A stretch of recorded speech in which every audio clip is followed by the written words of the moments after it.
नमस्कार। आज हम कुछ ऐसी कहानियों में उतरने वाले हैं जो हजारों सालों से हमारे बीच हैं, पर शायद हमने उन पर कभी गौर नहीं किया।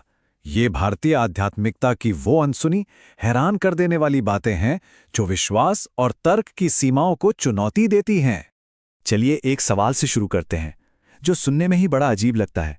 क्या पत्थर की कोई मूर्ति अपने आप साल दर साल बड़ी हो सकती है?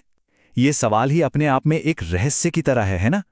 कहानी शुरू होती है छत्तीसगढ़ के अंबिकापुर से, जहां एक किसान को रोज एक ही सपना आता है। सपने में हनुमान जी उसे बताते थे कि वो पास के ही एक पेड़ के अंदर कैद है।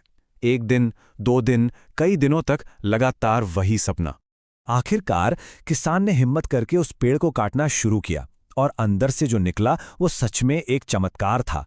हनुमान जी की एक मूर्ति जो उस वक्त सिर्फ 2.5 फीट की थी, वो आज बढ़ते बढ़ते लगभग 9 फीट की हो चुकी है और कहते हैं कि ये आज भी बढ़ रही है। और ये कोई अकेली घटना नहीं है, पता है। खजुराहो में एक शिवलिंग है जो हर कुछ साल में 1 इंच लंबा हो जाता है। बस्तर के एक मंदिर में भगवान के लिए जो बिस्तर लगाया जाता है वो हर सुबह बिखरा हुआ मिलता है, जैसे कोई सच में रात में वहां आराम करके गया हो। और एक कहानी तो ये भी है कि एक विदेशी ने इस राज को जानने के लिए मंदिर में झांका तो उसकी देखने और बोलने की शक्ति ही चली गई। तो सवाल ये है कि ये सब कहानियां हमें कहाँ ले जाती हैं? ये हमें ले जाती हैं लेखक अक्षत गुप्ता के काम की तरफ। उनकी best seller book series the hidden Hindu इन्हीं प्राचीन कहानियों को आज के लोगों के लिए फिर से जिंदा करती हैं। तो चलिए देखते हैं कि वो इन रहस्यों को कैसे समझते हैं। अक्षत गुप्ता की एक कविता की ये लाइन मुझे लगता है इस पूरे विचार का सार है। मतलब एक ऐसा विश्वास जो हर चीज में खुद को देखता है, चिता की आग में भी और गंगा के पवित्र पानी में भी, जन्म में भी और मृत्यु में भी। अब एक बहुत ही मजेदार कॉन्सेप्ट पर आते हैं। जरा एक डिवाइन फैमिली डिनर की कल्पना कीजिए। एक ऐसा परिवार खाने पर साथ बैठा है जो शायद ब्रह्मांड का सबसे बड़ा विरोधाभास, सबसे बड़ा पैराडॉक्स है। जरा इस स्लाइड को देखिए। भगवान शिव, जिनके गले में सांप है, उनके बड़े बेटे कार्तिक का वाहन है मोर, जो कि सांप का जानी दुश्मन है, और छोटे बेटे गणेश जी का वाहन है चूहा, जो सांप का भोजन है। सोचिए, एक ही टेबल पे शिकारी भी है और शिकार भी, और सब शांति से बैठे हैं। तो सवाल ये उठता है कि इस नामुमकिन से दिखने वाले परिवार को एक साथ कौन रखता है? वो कौन सी शक्ति है जो इन नेचुरल दुश्मनों के बीच संतुलन बनाए हुए है? जवाब है पार्वती, दिव्य माँ, और उनका वाहन है शेर, जंगल का राजा। और जब राजा सामने हो तो बाकी सब जानवर अपने आप अनुशासन में रहते हैं। यह है शक्ति का वो संतुलन जिसे एक स्त्री, एक फेमिनिन एनर्जी कंट्रोल कर रही है। और यहीं से ये विचार हमें एक बहुत बड़े सवाल की ओर ले जाता है। क्या हमने हमेशा दिव्य शक्ति को सही से समझा है? क्या ब्रह्मांड की जो अल्टीमेट पावर है वो पुरुष है, जैसा कि अक्सर मान लिया जाता है? अगर हम दुनिया के ज्यादातर बड़े धर्मों को देखें तो हम पाते हैं कि परम शक्ति को एक पुरुष के रूप में देखा गया है, चाहे वो ब्रह्मा, विष्णु, महेश हों, अल्लाह हों या गुरु नानक देव जी। हम अक्सर यही कहते हैं ना, ऊपर वाला देख रहा है, ऊपर वाली देख रही है। ये बहुत कम सुनने को मिलता है।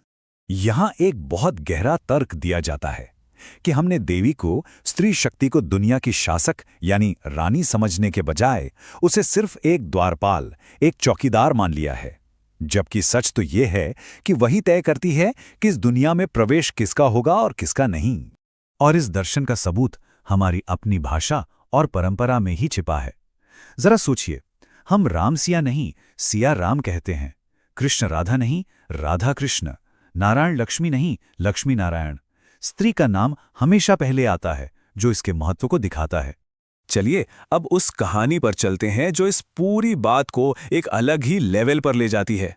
एक ऐसा समय था जब सारे देवता मिलकर भी शक्तिहीन हो गए थे। एक राक्षस था, महिषासुर। वो इतना ताकतवर था कि उसे कोई भी देवता अकेले हरा नहीं सकता था। उसकी शक्ति के आगे त्रिदेव भी असहाय महसूस कर रहे थे। तो अब सवाल ये था कि जब कोई एक देवता उस राक्षस से लड़ ही नहीं सकता तो फिर उसे हराया कैसे जाए? क्या था इसका समाधान? तब तीनों प्रमुख देवताओं ने एक फैसला किया। उन्होंने अपनी अपनी शक्तियों को एक साथ मिला दिया। शिव ने अपना त्रिशूल दिया, विष्णु ने अपना सुदर्शन चक्र और ब्रह्मा ने अपना कमंडल, जिसमें पूरे ब्रह्मांड की ऊर्जा थी। लेकिन अब एक और मुश्किल थी। इन तीनों महाशक्तियों का तेज इतना ज्यादा था, इतनी जबरदस्त ऊर्जा थी वो, कि कोई भी पुरुष शरीर उसे संभाल ही नहीं सकता था। और तब उस अथाह ऊर्जा को धारण करने के लिए एक स्त्री रूप ने जन्म लिया, मां दुर्गा।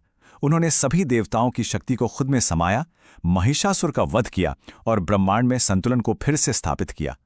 वो असल में शक्ति का एकीकृत स्वरूप थीं। तो ये सारी कहानियां हमें इस आखिरी सवाल पर छोड़ जाती हैं कि अगर परम ब्रह्मांडीय शक्ति स्त्री है, तो हमारी अपनी मान्यताओं और कहानियों में ऐसे और कितने छिपे हुए सच हैं जो बस खोजे जाने का इंतजार कर रहे हैं।